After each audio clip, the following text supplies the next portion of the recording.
Хүмүүстчтэй Монгол Улсны олон нийтийн телевизийн Алсын хараа нэвтрүүлэг эхэлж байна. За хэлэлцүүлгийг олон нийтийн телевизийн 600 студиэс үзэгч та бүхэнд хүргэж байна. За Алсын хараа цуврал нэвтрүүлгээр Монгол Улсын хөгжлийн урт хугацааны бодлогыг тодорхойлох шаардлага, гарч шийдэлтэй олгогдох асуудлаараа нийгмийн төлөөллүүдийн байр суурийг хүргэж байгаа. За энэ удаагийн нэвтрүүлгээр хүндх сэдвийг танилцуулъя. За үндэсний аюулгүй байдлыг хангах асуудал хөгжлийн урт хугацааны бодлогын нэг гол чиглэл мөн үү гэдэг асуудлаар төлөөллүүдийн байр суурийг хүргэн. За энэ хүрээнд орчин тогтнохын аюулгүй байдал, хүний аюулгүй байдалтай холбогдох асуудлуудыг хүндэх болно. За нэвтрүүлэгт оролцогчдыг танилцуулъя. За үндэсний аюулгүй байдлын зөвлөлийн нарийн бичгийн дарга Алсын, онц бөгөөд бүрэн эрхэт элчин сайд Баатар. За үндэсний аюулгүй байдлын зөвлөлийн стратеги судалгааны хүрээлэнгийн эрдэм шинжилгээний ахлах ажилтан доктор Инкма. За геополитик судлалын хүрээлэнгийн шинжээч доктор профессор Батминд. За батлан хамгаалах эрдэм шинжилгээний хүрээлэнгийн аюулгүй байдал батлан хамгаалах судлалын төвийн дарга доктор бригадийн генерал Сосорварам. За шинжилгээ ухааны академийн олон улсын харилцааны хүрээлэнгийн эрдэм шинжилгээний тэргүүлэх ажилтан доктор Шүрхүү нар оролцож байна. За төлөөллүүдийн байр суурийг сонсъё. Үндэсний аюулгүй байдлын нэг гол чухал хэсэг нь оршин тогтнохын аюулгүй байдал мөн үү? Ер нь манай улсын хувьд ихэд оршин тогтнохын аюулгүй байдлын баталгаа бүрэн хангагдаж чадсан уу? Энэ чиглэлийн асуудлыг цаашдаа хөгжлийн бодлогын нэг гол чиглэл болгож тусгах зайлшгүй шаардлага байна уу? За Баатар чинь сайдаас. За баярлалаа. За Монгол Улсын оршин тогтнохын аюулгүй байдлыг хангахад Монгол Улсын үндэсний аюулгүй байдлын зөвлөлийн үзэл баримтлал бол чухал ажил бүгдэлтэй баримтж байгаа. Энэ баримтч бол үндсэндээ Монгол Улсын аюулгүй байдлыг яаж хангах вэ гэдэг зүйлийг гаргаж тавьсан баримтчиг. За оршин тогтнохын аюулгүй байдлын үндэс гэж 4 зүйлийг тэнд зааж хэлсэн байдаг. Нэг нь тусгаар тогтнол бүрэн эрхт байдал. За хоёр дахь нь хил хязгаарын халдшгүй дархан байдал, газар нутгийн бүрэн бүтэн байдал. За гурав дахь нь Монголын соёл иргэншлийн аюулгүй байдал.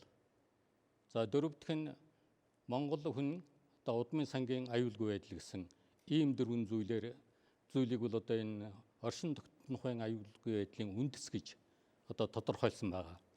За тэгэхээр оршин тогтнохын аюулгүй байдал өнөөдөр Монгол улсад ямар байна вэ гэдгийг дүгнэж хэлэхээс өмнө энэ 4 чиглэлээр бол энд тус бүр дээр нь тодруулж ярина гэж ойлгож байгаа. Тийм учраас энэ 4 зүйл дээр ярилцаад үнэлт дүгнэлтээ өгөөд тэгээ эргээд энэ дөрвийнхээ байдал нь ямар байна уу гэдгээсээ үндэслээд оршин тогтнохын аюулгүй байдал өнөөдөр ямар төвшөнд хангаж байна вэ гэдгээ эргэж дүгнэх нь зөв болов гэж бодож байна. Тий. Ер нь бол хөгжлийн нэг гол чиглэл бодлого болгож зайлшгүй авч үзэх ёстой юу? Энэ бол Монгол Улсын тусгаар тогтнол байхгүй, аюулгүй байдал нь байхгүй болчих юм бол хөгжлийн асуудал байхгүй болчих байхгүй юу? Тэр утгаараа бол энэ бол хамгийн үндэс суур хүчин зүйл. Энэ зүйл хангагдаж байж дараа нь хөгжлийн асуудал, бусад асуудал яригдах ёстой. 4 хүчин зүйлийг 4 амин чухал зүйлийг Баатар элчин сайд дурдлаа л да. Энэ дотроос би бол төрийн бүрэн эрх тусаа тогтнолын асуудал бол энэ тэргүүний чухал асуудал юм л да. Ийм ч бас энэ талаар нэг жоохон тодруулъя гэж бодож байна л да. Ер нь бол тусаа тогтнол бүрэн эрх гэсэн энэ ойлголтыг ойлгохын тулд энэ үйл явц бол цаг хугацаагаар бас хэмжигддэг. Юуг бол энд сэргээж олж явах, хамгаалах, сулрах, алдагдах гэдэг процесс бол нэлээд урт хугацаанд үргэлжилдэг процесс юм байна. Тийм учраас энийг бол бид нар бол байнга тасралтгүй сайжруулж, бэхжүүлж, хамгаалж явах хэрэгтэй.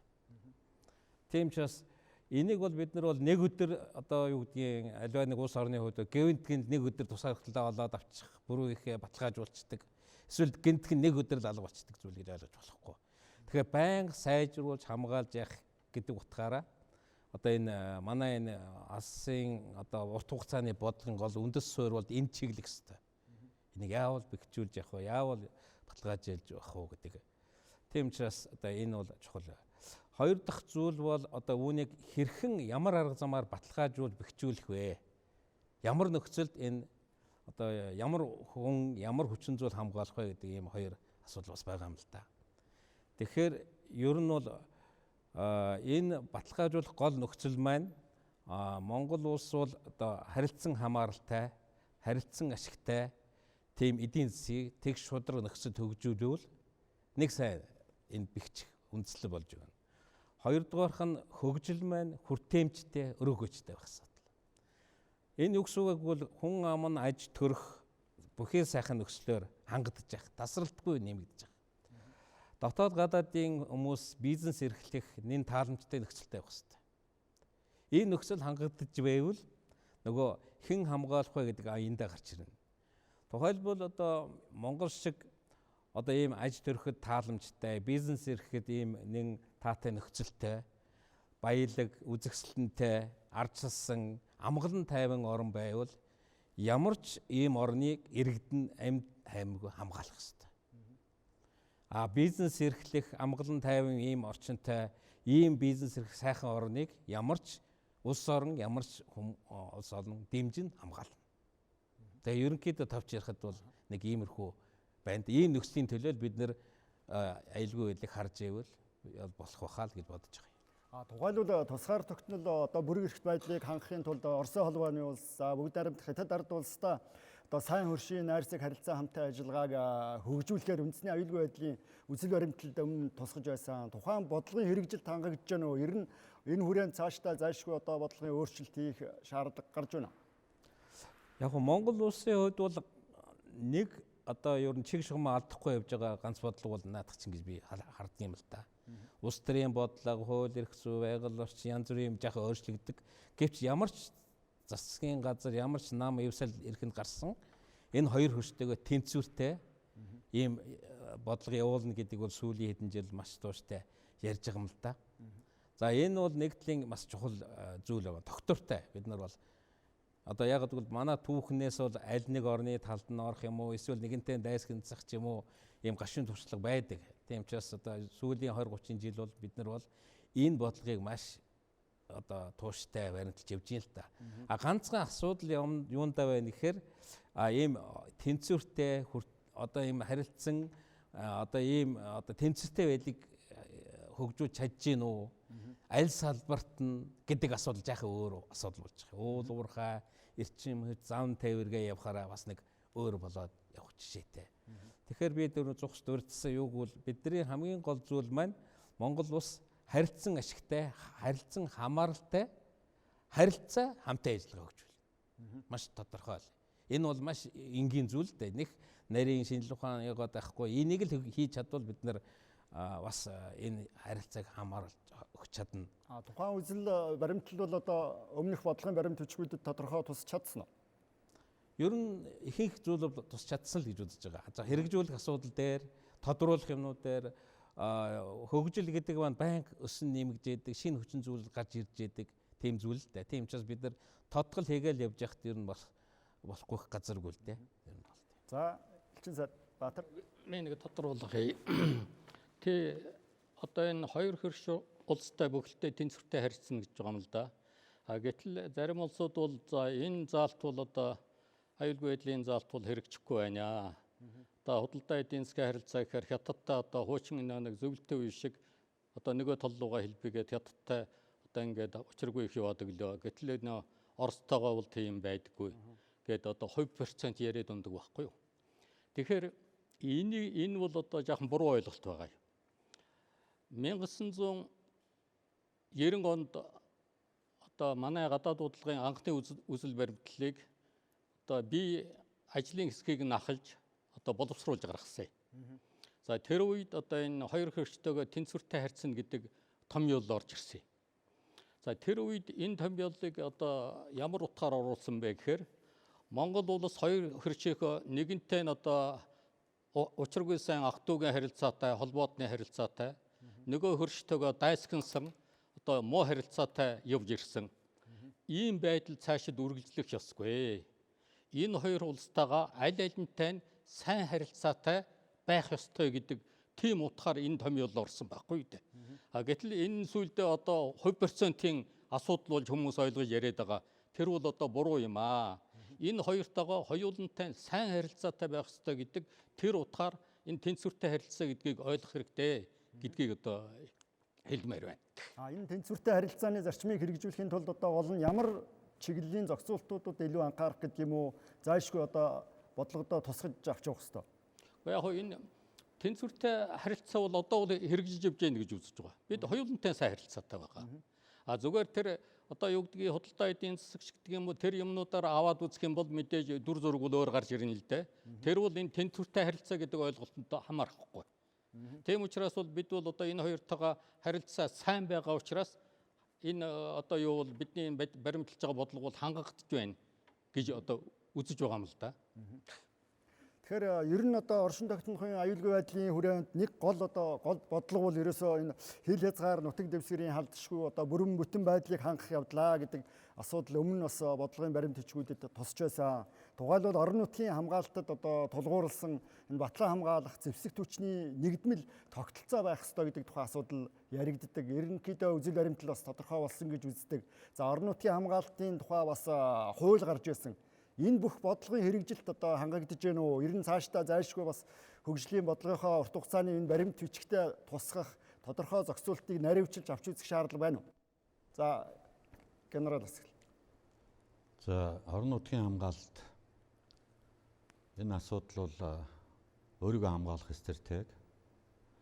Улс орноо батлан хамгаалах тулгуур үндэс бүх нийтийн оролцоонд тулгуурласан улс орноо хамгаалах, бэлтгэлийг хангах ийм цогц үйл ажиллагаа гэж бол энэ орон нутгийн хамгаалтын тухай хуулинд 2018 онд одоо шинээр хууль батал тусгасан. Тэгэхээр орон нутгийн хамгаалалт гэдэг энэ нэр томьёо энэ арга чадварын тухай асуудлыг бол бид цаашд үргэлжлүүлэх энэ хуулийг улам босронгуй олох шаардлага бол байна гэж бодож байгаа.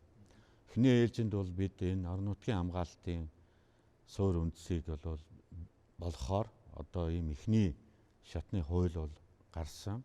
Цаашдаа бол бид энэ орон нутгийн хамгаалт чинь батлан хамгаалах гол арга стратеги юм бол үүнд хийх ажил төр засгаас олон нийтээс ялангуяа одоо дан байлдааны үед зэвсэг түвшний жанжин штабаас хийх ийм үүрэг зорилтыг бол тодорхой олгох, бэлтгэлийг хангах. За эцэст нь бол энэ нөөцийн асуудлыг шийдэх, өөрөөр хэлбэл эдийн засгийн нөөц, санхүү төсөвт тусах тухай асуудал бол цаашдаа улам яригдах ёстой гэж бодож байна. Жирийн иргэдийн хувьд бол одоо ямар тодорхой үүрэг оролцоотой байх ёстой гэсэн үг вэ? Ийм бэлэн байдал хангаж чадж байна уу? За тэгэхээр өнөөдөр хууль нь гарлаа, бэлтгэл ажлууд хийгдээ, төлөвлөлтийн эхний ажлууд бол төрийн захиргааны төв байгууллага, нутгийн захиргааны байгууллагууд бол голлон хариуцж хийхээр энэ одоогийн хууль тусгасан энэ утгаараа бол явж байна. Гэхдээ одоо өөрийгөө хамгаалах одоо үндсэн хуулиараа заагдсан ийм хууль эрх зүйн орчинтой эвсэл холбоонд тайван цагт нэгдэхгүй ийм улс орны хувьд бол бид нар бол өөртөөгөө төстэй ийм улсуудын туршлагыг судлаад Швейцар, мөн одоо Швед, тийм ээ, Сингапур зэрэг одоо ийм улсуудыг судлаад ийм хуулийг бол гаргаж байгаа. Тэгэхээр өнөөдөр бол манай улс төрчид асуудаг л да. Манай зэвсэг түвшин одоо Оросын холбооны улс, Бүгд найрамд Хятад улсын одоо энэ том зэвсэг түвшинтэй жил ирэх тусам төсөө нэмэгдүүлж байгаа. Зэвсэг техникээ улам одоо хөгжүүлж байгаа улсуудтай хэр зэрэг удаан байлдаж чадах юм бэ гэдэг асуултыг бол тавьдаг. Гэтэл бол энэний хариулт бол дан ганц зэвсэг түвшин маань бол их орноо хамгаалах зэвтэмцийг явуулах юм бишээ. Энэ улс төр дипломатын аргыг идэвхтэй явуулсны эцэст одоо асуудал хүндрэх юм бол бүх ард түмэн маань оролцох шүү. Иргэн та үүрэгтэй шүү гэдгийг бол эхний ээлжинд сануулж тэгээд үүрэгжүүлэх тухай асуудал бол бий болно. Тэгэхээр энэ бол бас тийм 1-2 жилийн хугацаанд шийдэгдэхгүй. Энэ бол үе шатаар батлан хамгаалах төсөвт энэ зүйл анги орж ирж мэдээж хөрөнгөтэй төсөвтэй болсон цагт бол үүрэгжүүлэх юм асуудлууд бол хийгдэнэ. Тэгээд одоо иргэд үүргээ мэдсэний дараа бол зохих бэлтгэлтэй байх тухай асуудал бол гарч ирэх ёстой. Тухайн чиглэлээр бол одоо хөгжлийн урт хугацааны бодлогын баримт бичигт ямар тодорхой зохицуултуудыг илүү хангаж тусах шаардлага байна?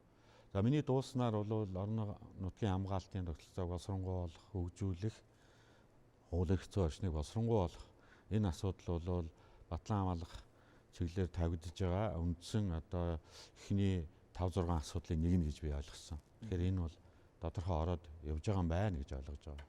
За, элчин сайд тодорхойлъё. Тусгаар тогтнол бүрээрхт байдал дээр хоёр хөршгээд нэг л аспектыг аваад өнгөрч эхлэв л дээ бид. Тэгэхээр тусгаар тогтнол аюулгүй байдал бол гадаад бодлоготой шууд холбоотой байхгүй юу? Тэгэхээр сая бол тэр хоёр хөршгээд бол зүгээр нэг аспект нь.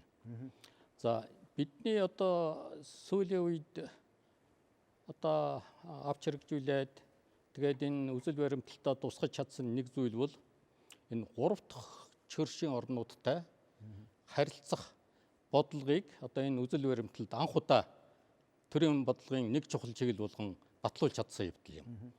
Тэгэхээр энэ 3 дахь хөршийн харьцаа гэдэг бол одоо хоёр хөрштэй харилцаанаас өөр. Энэ бол үнэт зүйл дээр суурилсан харьцаа. Үнэт зүйл гэдэг нь хүний эрх, эрхчлөө, ардчил, зах зээлийн харилцааны зарчимд ийм ижил үнэлэмжтэй, ийм ижил үнэт зүйлстэй улсуудтай харилцаа хөгжүүлэх асуудал. Тэгэхээр энэ бол одоо манай гадаад бодлогод гарч ирсэн одоо маш чухал цоо шин зүйл. За энэ улсуудтай харилцаа хөгжүүлснээр бид тэргүүний одоо мэдлэг, мэдээлэл, техник, технологи олж авах гол их үүсвэр, гол суурь газрууд бол энэ одоо 3 дахь хөршийн орнууд. За хоёрдугаарт энэ 3 дахь хөршийн бодлогыг гаргасан явдал бол Монголын геополитикийн маш чухал фактор болж хувирж байгаа. Өөрөөр хэлэх юм бол Монгол Улсын хувь заяа өмнө нь зөвхөн хөрш хоёр орноос хамаардаг байсан бол өнөөдөр Монгол Улсын хувь заяа зөвхөн тэр хоёроос төдийгүй энэ 3 дахь хөршийн улсуудаас одоо хамаардаг болж байгаа. Тэгэхээр одоо Орос, Хятад 3 дахь хөрш гэсэн энэ гурвалжин бол Монголын гадаад бодлогын тулгын чулуу болж явж байгаа. Тийм учраас одоо энэ одоо сая тэр энэ Монголын одоо батлан хамгаалах хүч чадал ч гэдэг юм уу энэ Монгол улс өөрийгөө яаж хамгаалж чадах вэ гэдэг асуудал яригдж байгаатай энэ бол шууд холбоотой. Өнөөдөр Монгол улс бол энэ гурван улстай гурвуулантай стратегийн түншлэлийн харилцаатай болчихсон. Стратегийн түншлэлийн харилцаа гэж юу юм бэ? Энэ бол нэг алхам хийхэд эвсэл холбоонд орох, босгон дээр нь авчирсан гэсэн үг. Өөрөөр хэлэх юм бол манай одоо энэ хоёр дахь үзэл 94 оны үзэл баримталд бол Монгол улс өөрт нь одоо ноцтой аюул учирсан үед одоо өөрийгөө хамгаалуулах эвсэлт холбоонд орох улсынхаа юуг бол одоо инх 50 цагта бэлдэж бэлэн болох ёстой гэдэг заалттай байсан. Өөрөөр хэлэх юм бол Монгол улс тэр өөрийгөө хамгаалах ноцтой аюул учирсан үед эвсэлт холбоонд орох тэр урьдч нөхцөлөө өнөөдөр хангах чад байгаа. Өөрөөр хэлэх юм бол гурвуулантай хин нэгтэй одоо эвсэлт холбоонд орё гэхэд бид нэг алхам хийх дутуу ийм хэмжээнд одоо юм аваад ирсэн. За энэ бол одоо Монгол улсын одоо оршихуйн аюулгүй байдлыг хангах нэг чухал нөхцөл бол одоо үндсэндээ хангах чад байна гэсэн үг. Ямар нэг одоо эвсэл холбоонд нэгдэх хэсэг нь юунаас илүү их хамааралтай гэсэн үг вэ? Гэхдээ энэ чинь манай одоо аюул манайх руу дайрах гээд довтлох гээд аюул нүүрлээд ирэх юм бол одоо бид хэлж штэ бид энэ 3 сая хүнтэй ийм айрам цэргээрээ бол бид өөрснийхөө аюулгүй байдлыг хангаж чадахгүй. Тий. За урдх ерөнхийлөгч бол одоо энэ Монголын аюулгүй байдлыг төвийг сахинд хамгаална гэж нэг юм гаргаад дахиад тэр нь бүтлгүүтээ дундчихсан. Бид бол өнөөдрийн шатанд бол ялангуяа Орос, Хятад хоёр сайн харилцаатай байгаа үед бол аюулгүй байдлаа улс төр дипломатын аргаар хангаад 30 жил амжилттай явж байгаа. Тэгэхээр энэ хоёр улсын маань харилцаа үрд мөнхөд сайн байх уугүй юу гэдэг бол эргэлзээтэй. Одоо юу гэдгийг мөнхийн сайн харилцаа гэж байдгүй, мөнхийн эрх ашиг гэж байдаг. Хэрвээ Орос, Хятад хоёрын харилцаа 60-аад оны үе шиг бие бинийгээ багалзуурдах, дайтах байлдахтай тулаад ирэх юм бол Монгол улс хинтээ эвсэхүү гэдэг асуудал шууд гарч ирнэ. Тэнд Монгол би төвийг загч байгаа гэдээ байж чадахгүй. Тэгэд нөгөө хоёр нь тэгүүлэхгүй. Тэгэхээр одоо бол бид бол юу гэж харддаг вэ гэхээр Монгол бол буфер улс, жиргэвч улс гэж харддаг байхгүй юу? Тийм ээ. Одоо дэлхийн одоо бус судлаач гэдэг юм энэ улсууд. За гэтэл Монголыг Оросын нүдээр харах юм бол Монгол бол бүүфер биш. Монгол бол Оросын Бамбай. Бамбай гэж харж ирсэн. Одоо дэлхийн 2 дугаар дайн үүсгэхэд зөвлөлт рүү одоо Европ талаасаа Герман товтлох гээд, дорнод талаасаа Япон товтлох гээд байхад Япон халахын голлоо орж ирэхэд яагаад Оросууд ирж байлцсан? Бамбаага хамгаалах гэж. Хэрвээ энэ Бамбаага алдчих юм бол Оросын алс дорнод бүрэн таслагдах аюултай байсан. Тийм учраас Монголыг бол Орос бол дандаа Бамбай гэж хардаг. Тэрнээс үч жир гівч гэж харддаг. Тийм одоо манайх бол стратегийн, геостратегийн ач холбогдолтой тийм орон зайд байдаг байхгүй юу? Тэр утгаараа бол одоо Монгол улс бол одоо энэ одоо стратегийн түншлээ харилцааг гурвуулантай тогтцоход байж байгаа явдал бол аюулгүй байдлаа баттай хамгаалахад шаардлага гарах юм бол бид нэг алхам хийх дутуу ийм хэмжээнд хүрээд ирсэн л гэсэн үг. Тухайлбал одоо манай улс төвийг сахих бодлоготой улс болох нь зөв эсэх тухай бас нийгэмд маргаантай байр суурийн зөрүүтэй байдал нэг үе үүсэж байсан. Зайлшгүй хөндөх ёстой асуудал мөн үү? Энэ төвийг сахих байдлаар аюулгүй байдлаа хамгаална гэвэл тэр бол буруу. Төвийг сахих бодлого бариад бид ингэж явна гэх юм бол бид ийм эвсэл холбоонд элсэж орох үе таалга боломжийг хаачиж байгаа. Бид нар тэр үед ямар нэгэн улс дайраад ирэхэд бид ямар нэгэн эвсэл холбоонд орох үе таалгагүй болчихно. Тийм боломжгүй болчих واخгүй дээ. Тэр утгаараа тэр бодлого бол манайд тохирохгүй бодлого байсан. За шүрхүү доктор. Аюулгүй байдал, боомтыг хөгжүүлэх асуудал хөндөгдсөн. Энэ талаар жоохон тодруулмаар байна. Энэ бол манай урт хугацааны бодлогод хамгийн чухал асуудал бол боомтыг хөгжүүлэх асуудал. Хилийн хамгаалтыг сайжруулах. Яг гэвэл Монгол улс бол хил боомтоор асар их эрдэс баялыг тээвэрлэх, гаргах ийм одоо шаардлага тулгарч штэ. Тийм учраас энэ хилийн боомтыг хөгжүүлэх асуудал бол Монгол улс аюулгүй байдлаа бэхжүүлэх үү, хөгжих үү гэдгийг зангилаа асуудал. Яг гэвэл одоо бид нар бол энэ хилийн боомтуудаа одоо л нэг анхаарч байна. Эндгээр одоо эрдэс баялагийг бол бид нар саадгүй нэвтрүүлэхийн зэрэгцээ аюулгүй байх хэвээр, татвараа зөв авах хэвээр, янз бүрийн Монголын баялаг гарахгүй байх хэвээр. Тийм учраас бид нар бол боомтын хөгжил бол одоо манай энэ урт хугацааны бодлогын хамгийн чухал асуудал бол Монголын үе таалга. Найдвартай бөгөөд чөлөөтэй, уян хатан тий ийм л байх хэвээр. Энэ байдлаар бид нар бол энэ хөгжлийн бодлогыг томьёолох ёстой л да. Тийм учраас боомтын талбарт бол төмөр замаар, авто замаар бас ингээд хоолоогоор дээрээс нь одоо энэ бүх бодлогыг төлөвлөөд тэгээд боомт маань одоо найдвартай, хөнгөн шуурхай, тэ орчин үеийн техник технологиор хэмжсэн яг энэ утгаараа бас манай хилийн дагуу хамгаалч гэсэн бас тийм найдвартай байх хэрэгтэй. Одоо нэг сэмэрсэн шанах шиг дуртай газараараа гараад байх уу? Бодлогоороо зохицуулж дагнсан төрөлдсөн байлаа гаргах уу? Бас нэг зүйл маань бид нар бол эрх зүйн зохицуулт. Хил хамгаалтын болон мөн боловсон хүчний ёс суртахуунтай эх оронч одоо үнэн шударга тийм ажилтнуудаар бэхжүүлэх ёстой. Энийг бол бас энэ бодлогоонд тусгаж өгөх ёстой. За генерал. Гурав төршийн бодлого дээр Баатар элчин сайдахтаар юм нэмье гэж бодож байна. Манайд одоо гурав төршийн бодлогын хүрээнд амжилттай эргэж байгаа салбар бол манай батлан хамгаалах салбар гэж би ойлгодгийг. Ялангуяа нэгдсэн үндэсний байгууллагын мандаттай их хэсэг ажиллагаанд оролцож байгаа энэ асуудал бол үнэхээр одоо 50 цагт тийм ээ өөрөө бусад улсад одоо тусалснараа өөрөө хүндэл гарахад бол одоо бид бас тусламж авах боломжийг нээж гэнэ гэж ерөнхий маш ерөнхийд нийлүүл ойлгож байна. Хоёрдугаарт батлан хамгаалах салбар бол хоёр өршдөг тэнцвэртэй сайн өршийн харилцааны хүрээнд бол зэргийн харилцаагаа бол хөгжүүлж чадж байгаа гэж бид ойлгож байгаа. Нөгөө төгөөр бид гурав төршүүдтэй бол янз бүрийн төвшөнд бол гурав төршийн харилцааг бол амжилттай хөгжүүлж тодорхой амжилтанд хүрсэн. Тэр ч байтугай одоо гадаадын нэг байгууллагатай хамтраад манай зарим судалгааны хүрээлэн энэ цэргийн салбарын гурав төршийн харилцаараа устдасаа төрүүлээд байна уу гэдэг ийм асуудлыг тавьж бас уулзаж энэ сэдвийг хөндөжлээ.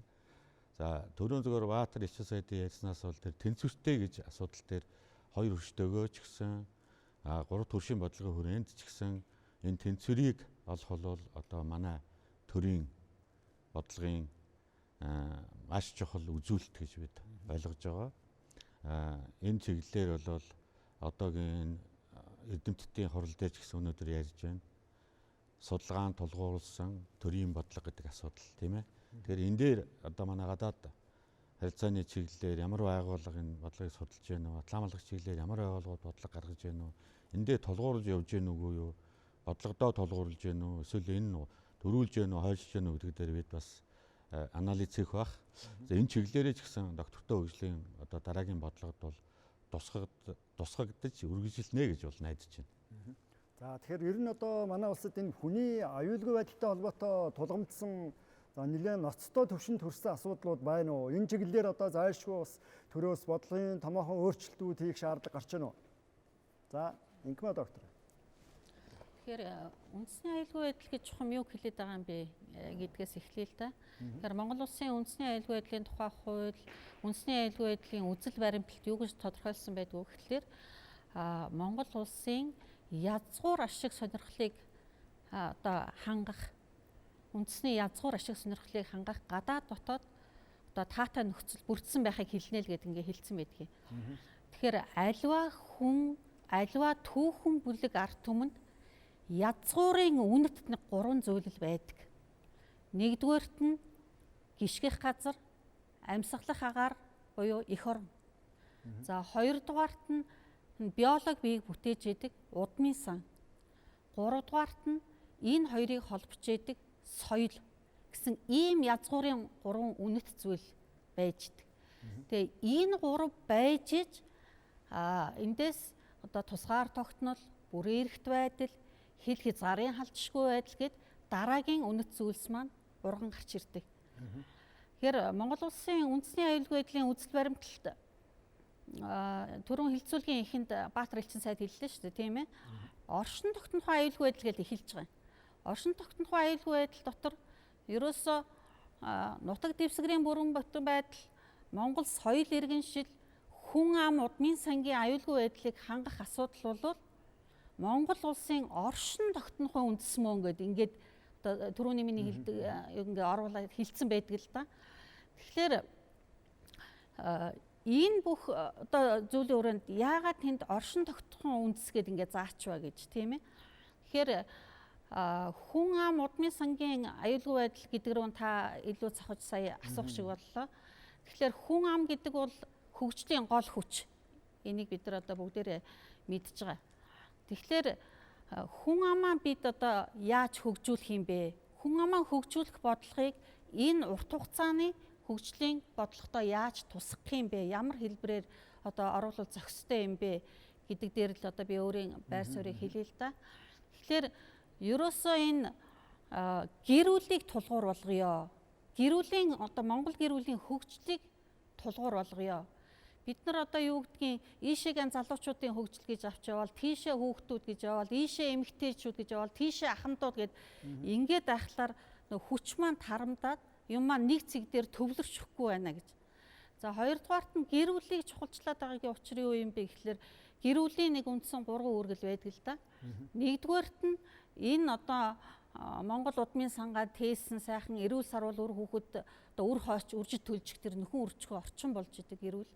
За хоёрдугаарт нь гэр бүл бол хүний амьдралын микро эдийн засгийн орчин болдог. За гуравдугаарт нь гэр бүлийн орчин гэдэг бол энэ Монгол одоо өв уламжлал соёлоо үр хүүхэдтэй дамжуулж өвлүүлэх ийм соёлын орчин болж идэг учраас энэ Монгол гэр бүлийг тулгуур болгож гэр бүлийн үнэтсийн зүйлээ одоо илүү их тодорхой тусгаж авч үзэх зүйтэй юм а гэж ингэж хэлэх гээд байгаа юм. Ер нь бол одоо удмын санга аюулгүй байдлыг хангахтай холбоотой хамгийн гол одоо анхаарах ёстой гэдэг юм уу? Зайлшгүй одоо зохицуулт хийх шаардлагатай ямар асуудал үүсэж байна? Тэгэхээр яг гэр бүлтэй холбоотой юм би ганц хоёрхан зүйл тодтогчоо тэгээд удмын санга хэлье л да. Тэгэхээр өнөөдөр яаж юм гэхээр Монгол гэр бүлийг одоо бүтэн байлгах тийм ээ. Монгол гэр бүлийн орчинд одоо үр хүүхэдтэй өв соёл баталгаатай өвлөгдөж явах тэр нөхцөлийг бүрдүүлэх. Монгол гэр бүлийн гишүүн болгоны тэр авиас чадвар мэдлэг боловсрал юу гэдгийг энэ бүх юмыг энэ улс орны хөгжил бид яаж ашиглах юм бэ? За Монгол гэр бүлийг одоо соёлын бүтээлч үйлдвэрлэлийн орчин болгох замаар энэ ажилтаа орлоготой болох гэд энэ бүх юмыг гэр бүл дээр авчиж зангидъя гэсэн нэгдүгээр нэг ийм санаа хэлэх гэж байгаа. За хүн амын удмын сангийн аюулгүй байдалд нөлөөлдөг бас хит хитэн гол хүчин зүйлс байдаг л да. Тухайлбал тухайн улс үндэсний хүн амын доторх удамшлын өвчний ачаал гэж нэг юм байна. Энэ нөлөөлдөг.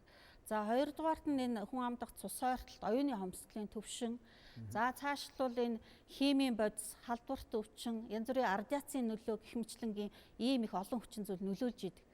За энэ дотроос өнөөдөр манай хүн амд хамгийн их тулгамдаад байгаа зүйл маань юу байгаад байна вэ гэхлээр хүн ам дахь цус ойртолтын төвшин, оюуны хомсдлын төвшин энэ болчиход байгаа юм. За тэгээд бид чинь одоо 1925 оноос хойш энэ монгол хүн болгон овгоо мэддэг, гэрийн өвгийн бичгээ хөтэлдэг энэ уламжлал маань бол тасарсан шүү дээ. Энийг мэдхээ байгаад бид нар одоо 100 жил болж байна. За тэгээ өнөөдөр яаж юм гэхэлэр ямар ч байсан хүн болгоныг аавынхаа талаар, ээжийнхаа талаар хоёр өвөө, хоёр эмээгээ бол мэдээд байна бид. Эннээс урагшаага одоо элен цөвөг эмэг, хулан цөвөг эмэг гэд өвөө эмээгийн дээдлийн төвшнөөс эхлээд өвгдээдсийн тухай мэдээлэл бид нар харахгүй болцсон, мэдэхгүй болцсон. Тэнтэй холбоотой нөгөө гэрэлж байгаа залуус маань өвөө эмээгээрээ баримжаалаад гэрлээд байхлаар нөгөө мэдэхгүй төвшөндөө өөрөлдвөл 3-аас 4 дахь үеийн ах トゥ нар доороо очиж гэрэлчээд байхад илэрдэг ийм төвшний одоо цус ойртолтын үзэгдэл бол түгээмэл болцсон байна л да. Тэгээ энэ одоо юу гэдгийг нүдэнд шууд харагдахгүй одоо далд хэлбэрийн гэх юм уу да. Яг ингээ ирээд хайгаад явхлаар төрсөн ах トゥ хоёрын хүүхэд гэрэлцсэн юм шиг ийм олдохгүй байгаад байдаг. Гэтэл судалгаа хийгээд үзэхээр энэ далд байдлаар мэдхгүй байгаа төвшөндөө одоо ураг төрөл холбогдсон ийм үзэгдэл бол түгээмэл болцсон байна гэж. Тэгэхээр энэ маань эргээд нөгөө хүн амын удмын сангийн тэнцвэрт байдал, дотоод генетик тогтцыг одоо эвдэх, хазаалгах энэ зүйл нэлийн нөлөөтэй ийм зүйл үр дагавар болоод ингээ явж байна л да. Тэгээ эндээс гарц шийдэл нь юу байх вэ гэж. Одоо энэ бид нар хөгжлийн урт хугацааны бодлоготой энийг ямар хэлбэрээр яаж тусгах вэ гэхэлэр ерөөсөө энэ тэргүүний хамгийн түрүүнд авч хэрэгжүүлэх арга хэмжээ бол бид одоо гэрийн өвгийн бичгээ хөтлөё. Монгол улсын өрх иргэн болгоныг одоо гэрийн өвгийн бичгийг шинжлэх ухааны үндэстэй зөв аргаар хөтлүүлдэг болгоё. Энийг одоо зааж өгөөё. За энэ дээр бол засгийн газрын тогтоол, энэ шийдвэр одоо тэр өвгийн бичгээ яаж хөтлөх вэ гэдэг шинжлэх ухааны үндэстэй заагвар энэ бүх юмд бэлэн гарцсан байгаа юм. Ганцхан энэ дээр төр одоо нэг жаахан дэмжээд энийг эрчимжүүлээд тэр сурагч багш нарын бэлдэж өгөөд арт түмэнд тэр гарын авлагыг хүргээд тэгээ энэ тал дээр нэг жаахан эрчимтэйхэн ажиллачвал бид одоо байгаа ахмадуудаа бас амьд сэрүүн дээр нь удам ухсаагааны талаар мэдж авах хэрэгтэй зүйлээ мэдж аваад үлдэх гих мэтлэнгийн мэдээж олон одоо нийгмийн эдийн засгийн хөгжлийн бодлогоор бас авч хэрэгжүүлэх юмнууд бий. Гэхдээ хамгийн түрүүнд одоо цохох юм бол ерөөсөө л энэ угийн бичгээ, гэрийн угийн бичгийн зөв аргаар хөтэлдэг болгоё л гэдэг ийм зүйлийг одоо оруулах нь зүйтэй юм а гэж үзэж байгаа юм. За Баатар Элчин сад. За хүн ам удмын сангийн одоо аюулгүй байдлын талаар үзэл баримтлалд орсон зүйл бол одоо чиглэл юм. Чиглэлүүд. Энэ чиглэлийг үндэслээд бодлого гаргах хэрэгтэй юм. Тэгэхээр энэ удмын сангийн аюулгүй байдлыг хангах бодлого гэж байгаа мó юу би тэрг мэдэхгүй байна. Энэ удмын сангийн аюулгүй байдлыг хангах байна уу юу гэдгээ хянаж шалгаж яадаг механизм байх хэрэгтэй.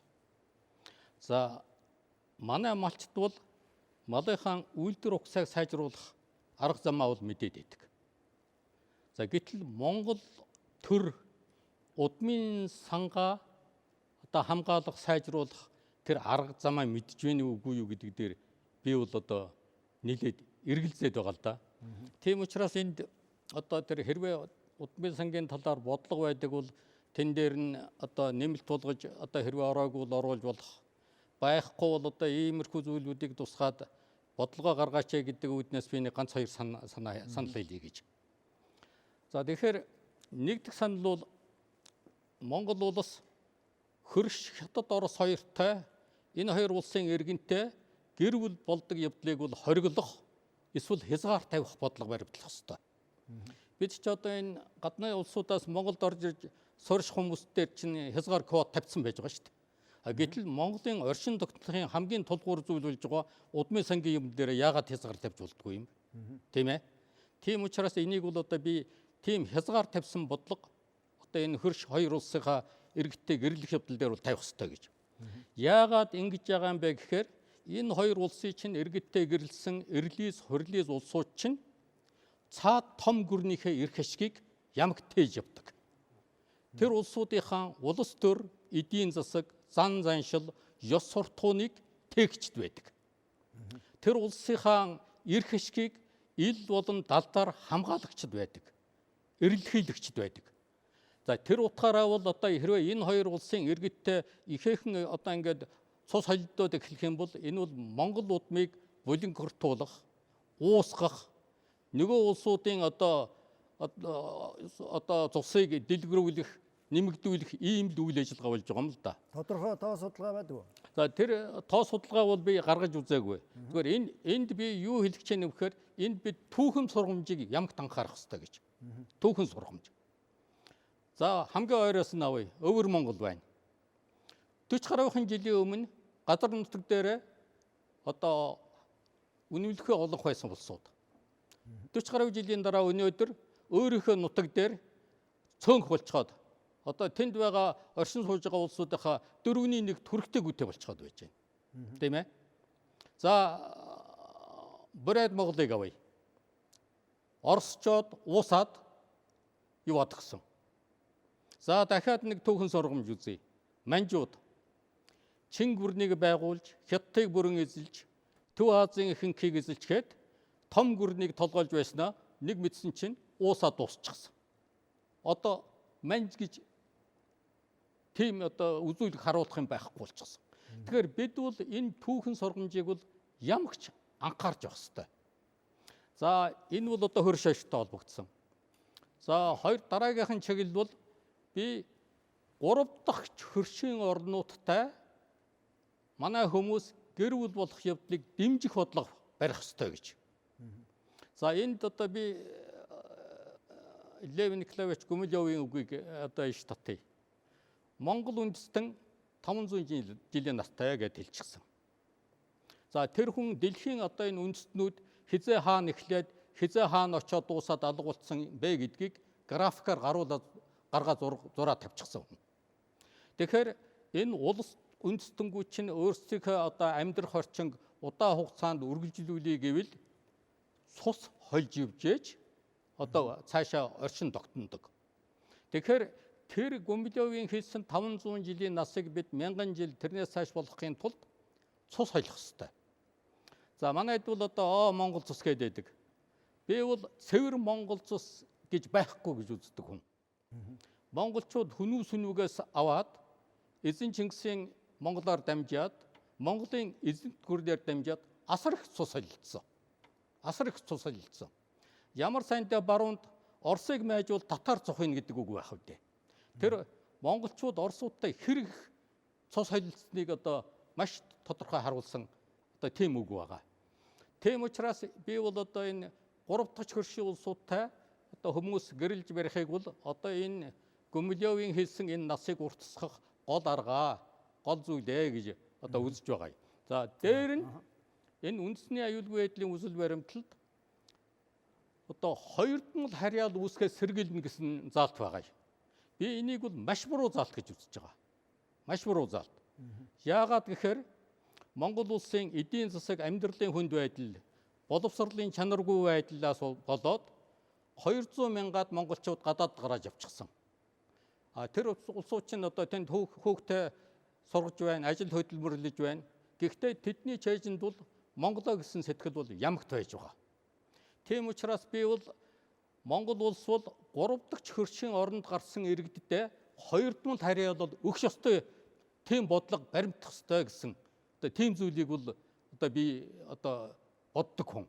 Энийг бол одоо хэрвээ тийм бодлого яах юм бол тэр бодлогод тусах ёстой гэж одоо үзэж байгаа юм тий. Саяын элчин сайдын хэлсэн дээр нэмээд нэг одоо юу гэх харьцангуй мэргэжлийн талаас гэх юм тодтол хэлээ л да. Тэгэхээр гадаадын иргэнтэй гэр бүл болохыг одоо бодлохоор дэмжиж байх нь цус ойртолтоос дутхгүй аюулыг дагуулж идэх. Нэгдүгээрт нь яадаг вэ гэхээр тэр хит их эрлизчлэлтэр одоо эрлиз гэр бүлгээ хэлчихээ л да тийм ээ. Эрлиз гэр бүл төрж байгаа хүүхэд бол өөрийн гэсэн амьдралын унган орчингүй хүүхэд төрдөг. Монгол орны байгаль урамсгалын нөхцөлд бүрэн дүүрэн эдээшин зохицож эрүүл сарвал амьдрах боломж багтай. Нөгөө орныхаа байгаль урамсгалын нөхцөлд бүрэн дүүрэн эдээшиж одоо тэнцвэртэй амьдрах боломж муутай ийм хүүхэд төрдөг. Тэгэхээр хүний генийн сан амьдарч байгаа одоо байгаль урамсгалынхаа нөхцөлд эдээшин зохицож амьдарч эрүүл сарвал байдаг энэ зохицолгоог эвдээд идэг. За хоёрдугаарт нь хит их эрэлт эзэмшлэлээр тухайн улс үндэстний удмын санд урьд хожид хизээж байгаагүй удамшлын өвчний генүүд хэдэн мянгаараа ороод ирэх боломжтой болдог. За одоо бол бид нар халуун хумхаа өвчнийг Африкийн өвчнөл гэж ойлгож байна шүү дээ. Тэгтэл малярийн өвчнийг үүсгэдэг тэр ген ороод ирвэл бид яаж чадах вэ? Жишээтэй. За мэдээж хэрэг одоо гуравт нь энэ Монгол цус гэдэг чи их балархайтаад эрлийзчээд, хурлийзчаад ингээд байвал Монгол удмын сан хайлах, эцсийн дүндээ Монгол үндэстэн орших гэдэг л юм руу явах ийм л аюулыг дагуулд юм л да. Тэгэл яг ер нь монголчуудын өв гарал одоо монголчууд бол өөрийнхөө нутаг дэвсгэр дээр анх генетик өлгийн нутаг нь өөрийнх нь нутаг дэвсгэр дээр байсан юм байна. Энд Монгол нутагтаа үүссэн юм байна. Харин монголчуудаас энэ бүх Аз царайтнуудын өвөг дээдс тал тийшээ салж нүүсэн юм байна шүү. Монголчууд бол хин нэгний тасархай биш юм байна гэдгийг бол одоо профессор Батсуурийн генийн судалгаа бол цаг хугацаатай нүүдлийн одоо чиглэл цаг хугацаанд бүрэн дүүрэн гаргаад тавьсан байт юм л тий. Тэгэхээр ер нь монгол хэл түүх соёл одоо шашин зан заншлаа хамгаалах гэдэг юм уу. За тэр дундаа ер нь энэ соёлын биет болон бие тус өвүүдийг хамгаалах бодлого орхигдож байна уу? За соёлын одоо бие тус өвийн талаар бол манай улс их олон зүйл хийж байна. ЮНЕСКОд бүртгүүлэх маш олон төрлийн юм хийж байгааг түрүүн би зогс дурдсан өхөрийн хайраг түүх соёлын хувьд өөрсдийн монголчуудын бүтээсэн түүхийн соёлын өвдөр хийх зүйлүүд нэлээд олон байдгийн шиг байлээ. Энэ чиглэлээр бол бид ажиллах хэрэгтэй. Зөв энэ дашрамд бол бид үндэсний язгуур эрх ашиг гэж тийм ээ. Тэр зүйлүүдийн эхэнд бол одоо ард түмний соёл иргэншлийн асуудал, үндэсний эв нэгдлийн асуудал их том тавигддаг. Энэ дээр түүхийн асуудал, үнэн бодиттой түүхтэй байх асуудлыг бол бид бас энэ оршин тогтнохын аюулгүй байдалтай уялдуулж ярмаар юм шиг байгаа юм. Бодиттой түүхтэй байж ээж бид одоо өнөөдөр Монголын одоо гөрүүл 3 тасраад 3-1-д нь үлдсэн монголчууд бол хүчтэй байх ёстой. Гэтэл бол одоо бид түүхээ эргээд ярих юм бол зөрчилдөөн их гардаг.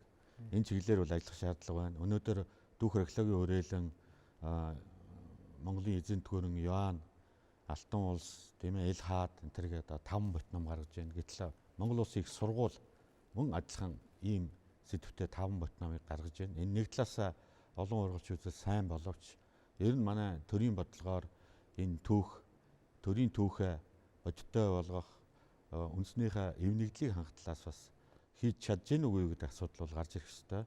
За энэ асуудал бол ер нь Монгол үндэсний доктортой хөгжил дотоод эв нэгдлийн үүднээс бол бас бодох ёстой асуудал юм болоо тусгаж өгөх ёстой асуудал юм болоо гэж одоо бид харж байлаа. За шүрхүү доктор. Мэдээний 90-100-д бол одоо ингээд том улс орнууд, том үндэстнүүд бол энэ хэл, соёл, түүхээ маш хүчтэй судалж, сурталж түгээх явцад жижиг үндэстнүүд энэ дотор хайлан уусах, соёлд нь автах юм байна л да. Тийм учраас бид нар бол одоо энэ дараагийн одоо 20-30 жилд явах зүйлдээ бол хэл, соёл, үндэсний түүх, соёлоо маш хүчтэй судлах хэрэгтэй.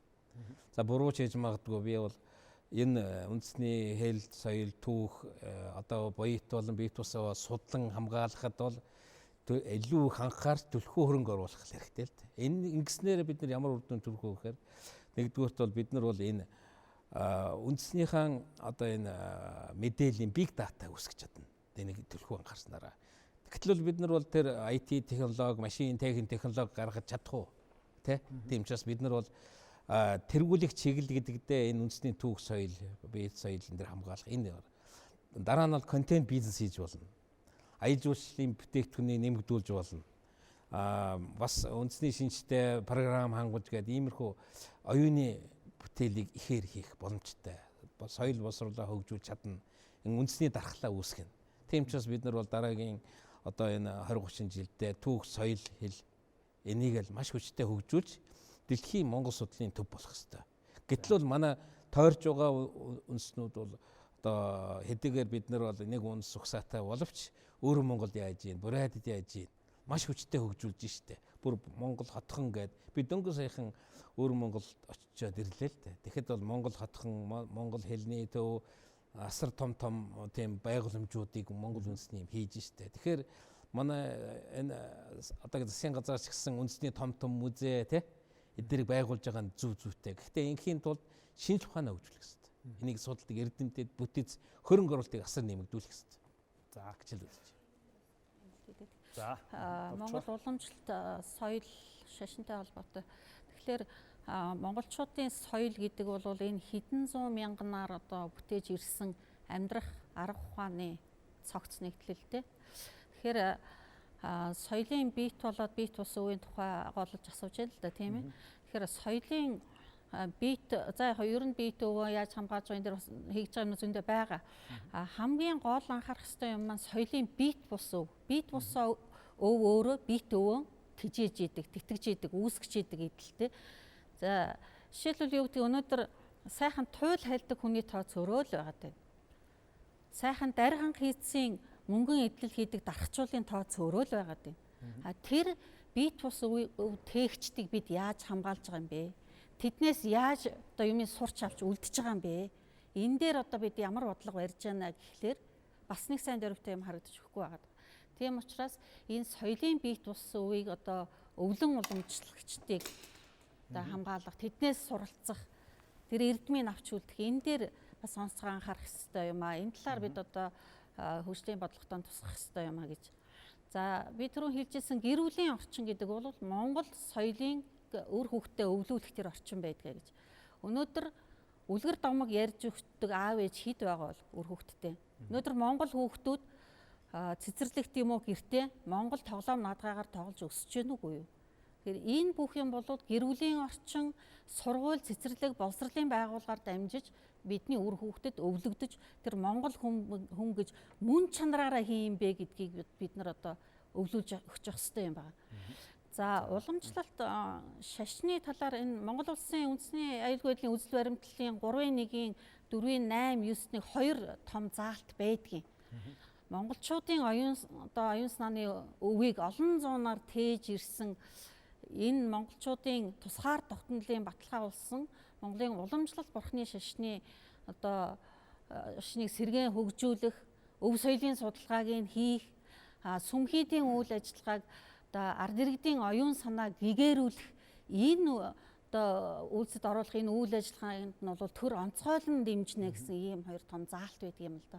Тэгэхээр энэ төрлийн бодлогынхаа хүрээнд бас энэ хөгжлийн урт хугацааны бодлогодоо бид нар тодорхой зүйлийг тусгаж өгөх зүйтэй гэж ингэж үзэж байна. Тухайлбал ер нь одоо олон шашны хүлээн зөвшөөрөх нь зөв, аль эсвэл одоо уламжлалт шашнаа илүү ач холбогдох хэрэгтэй юм уу? Яг нь төрийн бодлого бол ерөөсөө уламжлалт бурхны шашны энэ үйл ажиллагааг онцгойлон дэмжнэ гэдэг энэ үзэл баримтлал дотор. Одоо Монгол Улсын үндэсний аюулгүй байдлын үзэл баримтлал гэдэг бол үндсэн хуулийн дараа орох зиндааны ийм эрх зүйн чадамжтай баримтч шүү дээ. Тэгэхээр энэ дотор бол ингээд заагаад өгсөн хоёр том заалт байдгийг. Тэгэхээр энэ хүрээнд бас бид нар тодорхой зүйлийг энэ урт хугацааны бодлоготоо оруулах нь зүйтэй гэж ингэж үзэж байна. За шашны тухай сая ярьж байна л да. За шашны тухай хуулинд бол одоо бурхны шашны зөнгөлөх байр суурийг одоо дэмжсэн тийм зүйл байж байгаа. За гэтэл өнөөдөр байдал ямар байна вэ гэхээр бурхны шашин биш Христосын шашинны байр суурь Монгол давмгаалцгаад байна. Хууль зүйн дотоод хэргийн яамны 2016 онд хийсэн шалгалтаар одоо Монголд одоо 6 төрлийн шашны 20 гаруй урсгал байна. За шашны 848 одоо хуулийн этгээд үйл ажиллагаа явуулж байна гэж. Тэрний 54% нь христийн шашныхан. 34% нь бурхны шашин. 5% нь лалын шашин байж байгаа. Тэгэхээр тэр хуулийн дээр нэг юм хэлсэн байдаг, амьдрал дээр, бодит байдал дээр байдал шал өөр болцоход байна л да. Тийм ээ. Тэгэхээр ер нь энэ шашинд хандах хандлага бид ер нь их сайн эргэж харах шаардлага байгаа.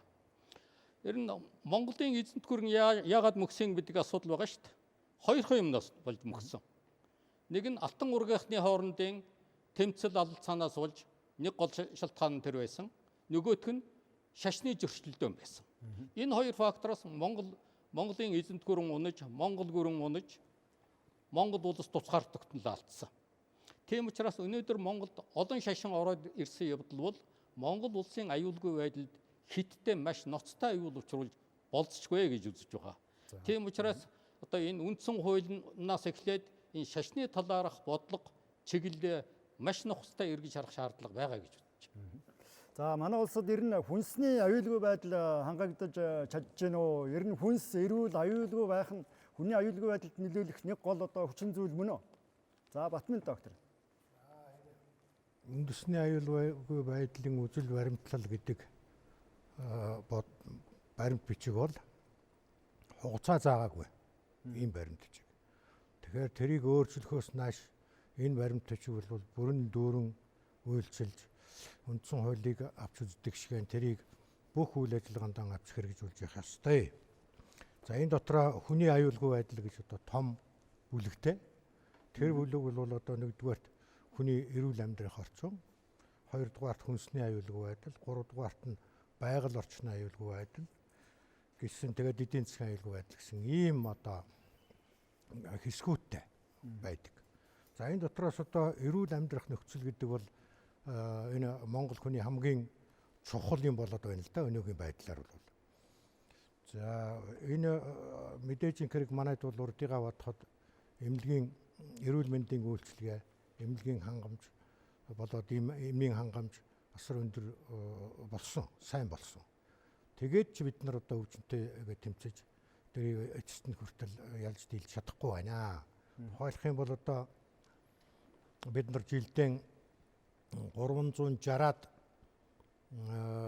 тэрбум төгрөгийн им авч ууж байна. Тийм ээ. Тэгэхээр энэ юу хэлж байгаа нөхөр 3 сая хүнд бол нэг хүнд 128 мянган одоо 111 сая төгрөгийн им ноогдох чиний им болж байна. Тэгээд одоо имээс болж имийн замбраагүй хэрэглээс нэг сэтгүүлч хэлсэн байна лээ. Имийг уух биш иддэг боллоо гэж. Тэгэхээр одоо имийг замбрааг хэрэглэснээс болж одоо янз бүрийн өвчин их дэлгэрч дийлэгдэхгүй болж байна л да. Эрүүл амьдрах нөхцөлийн нэг бол одоо энэ одоо нэг аюул учруулж байгаа юм байна. Нөгөө нэг юм нь бол хүнсний аюулгүй байдал алдагдсан. Хүнсний аюулгүй байдлыг бол та зөв хэлж байна. Хүнсний аюулгүй байдал яаж алдагдж байна гэхдээ зэрэг зүгээр 3 чиглэлээр ярих хэрэгтэй. Манай хүнсээ өөрөө үйлдвэрлэж байгаа. Хүнс үйлдвэрлэгчид бол өөрийн гэсэн технологиор өөрийн маш сайн хяналттай эрүүл одоо хүнс нийлүүлэх юм бүхэл систем нь одоо бүрдсэн тимаар одоо хүнсээ нийлүүлж байна. Тэндээс бид нар одоо хүнсний аюулгүй байдалд хүний юунд эрүүл мэндэд хортой зүйлийг авахгүй байна. Ганцхан одоо импортоор оруулж ирж байгаа бараанд одоо хүнсний бараанд асар их ноо байна гэж ингэж үзэж байна. Тухайлах юм бол төрөл бүрийн тэр хоолны нэмэгдэл тижээлүүд одоо эмимч гэсэн адилхан ийм юмнууд орж ирж байгаа. Бидний үйлчлэл ямар байгаа, яаж нөлөөлдөг энийг одоо манай шинжилдэг тэрийг одоо хязгаарладаг тийм байхгүй. Тэгэхээр энэ дээр бол асар их хэмжээний хяналт тогтоох шаардлагатай байгаа. Нөгөө нэг юм юу гэхээр хүнсний ногооны ухаан бараг 60% гэж байгаа. 50%-аас 56% нь одоо хятадаас одоо импортлж байна шүү дээ. Тэгэхээр хятадаас импортлж байгаа юм болгон хортой гэж би хэлэх гээгүй байна. Ганцхан хятадын хөрсний эвдрэл, хөрсний бохирдол бол хэмжээ хязгааргүй болсны үндсэн дээр өөрсдөө хүртэл гаднаас одоо хоол хүнсээ импортлдог юм болсон орно л доо. Тэгэхээр тентхийн хөрсөн дургасан юм бол Монголд бол яавч одоо цэвэр ариун байж хүний оюунд эрүүл мэндэд тустай болж чадахгүй байна. За ийм нэгдүгээрт имээс болж ихээхэн одоо өвчин тусч байна. Хоёрдугаарт бол одоо хүнснээс болж байна. Тийм учраас хүнс эмийн болоод хүнсний экспортыг төр нэг хэсэгтээ хяналтанд авах шаардлагатай. За баярлалаа. За инкуб доктор. Тэгэхээр сая Батманд профессорын хэлдэг үнэн л дээ үнэхээр одоо бид энэ дөрвөн улиралдаан зогтсон уламжлалт эдийн умдааныхаа соёлыг бид гээж гэн өнөөдөр. Энэ маань эргээд өөрөө биднэрт эрүүл мэндийн маш олон асуудлыг дагуулж байгаа. За тэгээд түгээмэл ажиглагддаг болсон юм юу гэхээр гадны зүсэн зүйлийн хоол ундыг амтанд нь шүтэж гоё гэж идэж байна өнөөдөр. Тэр нь энэ Монгол хүний эд эсэж шингэж өгөхгүй. Энэ Монгол орны байгаль уур амьсгалын нөхцөлд эдээшин зохицуулж байдаг Монгол удмын санд таарахгүй ийм олон хүнсний бүтээгдэхүүнээс болж бид нар бол эрүүл мэндээ асар ихээр хохироож байгаа. За хүнсний аюулгүй байдалтай холбоотой би нэг хоёр зүйлийг л тодтогч одоо өөрийнхөө байр суурийг хэлье гэж бодоод байгаа. Тэр хүнсний тухай хуулинд стратегийн хүнсний бүтээгдэхүүн гэдэг нэг 6 бүтээгдэхүүнийг нэрлэлсэн байдаг. За тэр нь юу гэхээр мах, сүү, гурил, улаан буудай, тарианы үр, унтны ус гэдэг. Тэгэхээр бид нар юуны төрөнд энэ стратегийн хүнсний бүтээгдэхүүнээр дотоодынхаа хэрэгцээг 100% хангах, нөөц бүрдүүлэх тухайн асуудлыг энэ хөгжлийн урт хугацааны бодлоготой одоо оруулж өгөх зүйтэй юм а гэж. За хоёрдугаарт нь түрүүн профессор бас хэллээ. Энэ манай хүнсний шинжилгээ хийдэг хүнсний лабораториудын чадварын түвшин. Ялангуяа энэ импортын хүнс тийм ээ. Энийг бол бид нар хангалттай сайн түвшин шинжилж чадахгүй байгаа байхгүй өнөөдөр. Тэгсэн мөртлөөсөө импорт маань өнөөдөр ямар байгаа вэ гэхээр энэ хүнсний лабораториудыг чадваржуулах асуудал бол маш чухал байгаа маа. Тэгэхээр мөн ялгаа дотоодын ч байна уу, импортын ч байна уу ялгаагүй энэ хүнсээ маш сайн одоо шинжилдэг, баталгаат хүнс хэрэгэлдэг энэ талаас нь одоо бид нар бодлогын тусгах зүйтэй юм а гэж. Тэгэхээр дэлхийн хүнс хөдөө аж ахуйн байгууллага гэж байдаг. Тэр байгууллагаас өгч байгаа зөвлөмж бол юу гэж вэ гэхээр бид нар өлсгөлөнтэй уулзраад байгаа. Өвчин эмгэгт баригдаад байгаа хүний богино наслах гол шалтгаан бол үндэсний соёлынх нь одоо тэр хоол хүнснээс холдуулж байна. Тийм учраас одоо бид нар юу яах өлсгөлөнд автагдаад байна. Тийм учраас одоо авах арга хэмжээ бол уламжлалтай ямар л одоо тэр хоол хүнсээ хэрэглэдэг мах бол махыгаа эсвэл одоо юу ойрхон орнотойхон бол гамбираа иддэг үстэй одоо янз бүрийн гамбираа гэх мэтлэнгийн энийгээ хэрэглэх хэрэгтэй. Тэгвэл шинэ байх хэрэгтэй. Бүх юм шинээр нь хэрэглэж байгаа. Манай хөдөөгийнхэн өдөрт хийсэн хоолоо тэр дор нь идэд дуусах нь үхээс авч тавиад хадгалаад эсвэл одоо энэ тэндээс хоол авцраад иддэг тийм боломж ерөөсөө байх. Шүү дээ, тийм ээ? Байсан шүү дээ. Тэрнтэй нэгэн адил одоо үйлдвэрлэлч гэсэн одоо тийм чиглэл рүүгээ явах хэрэгтэй гэж үзэж байна. Бүтээгдэхүүн нэгдүгээрт авч байгаа түүхийд нь шинэ байх хэрэгтэй. Хоёрдугаарт нь тэргээр хийж байгаа хоол нь одоо шинээрээ хүнд хүрч явах хэрэгтэй. Тэрний тулд яаж яах вэ?